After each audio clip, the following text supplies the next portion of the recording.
Good afternoon. This is Ben Mooney. This is my video discussion for the Christian Heritage Research assignment, where we get to speak about our different research projects for this course.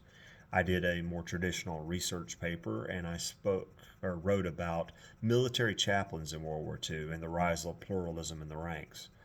As an Army veteran, I have dealt with many chaplains. I've not been a chaplain's assistant, but I've assisted them as a driver.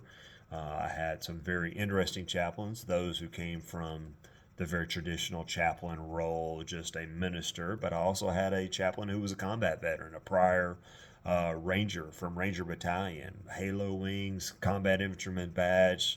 I mean, he was the soldier. He was literally uh, the winner of the best ranger competition in the Army before he left, went to seminary and came back into the service as a chaplain. Chaplains during World War II were tasked to do many things. The change of how soldiers were allocated. No longer did we have units from particular geographical locations, but soldiers were dispersed throughout the military, and as such, their faiths were as well. No longer would a chaplain from an infantry regiment be able to minister just to a group of Protestants or a group of Catholics. They had to be able to minister to Protestants, to Catholics, to Jews, to atheists, and many other sub-denominations in between. Chaplains were trained at the chaplain school at Harvard and then later at Fort Devens in Massachusetts on how to lead sermons or prayer services of other religions if there wasn't a chaplain of a particular denomination. Chaplains were also trained, in addition to their basic military skills of get down and duck when artillery is coming in, how to wear your gas mask, how to march, and how to render a salute and stuff like that, but also how to, on the battlefield, treat a wounded or dying or even dead soldier.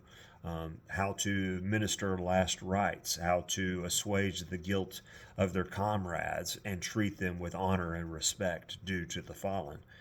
The chaplains had to be able to deal with very minimal things. They often traveled with one small suitcase, which was considered a chaplain's kit, that was supposed to have everything they needed to minister wherever they were, whether that be in an open field, a bunker.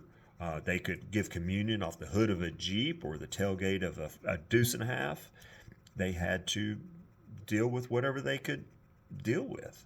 I used a lot of resources in this project, from Army regulations from 1937 governing the roles of the chaplain and what they were required to do, to historical research post World War II that discussed, how the chaplains had felt, how they had been treated.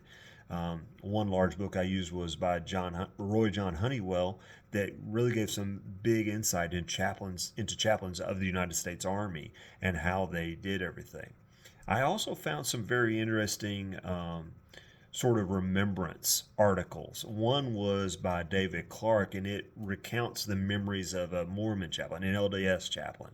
And it was very interesting because even though I'd spent a lot of time in Utah doing work and I was around some Mormons, I had never really thought about a Mormon chaplain and how they were treated and how they were different. The Mormon chaplain was treated like a Protestant chaplain. He could lead services for the Latter-day Saints, but he also had to be able to step in as a Protestant. Uh, probably the funniest thing was he recounts in this story that he was talked to by a general officer after a particular sermon where the general said, "Hey, that was a great sermon. Good job. Don't ever do it again." Wasn't because of anything theological in the sermon. It was just that this chaplain was speaking on forgiveness at a time when his unit was preparing to redeploy from Europe to the Pacific Theater. And the general was like, don't get the boys in that mindset yet. They still need to be prepared to fight. All in all, this was a very, very interesting topic for me. I really enjoyed it. And I hope you guys get something out of it. Thank you.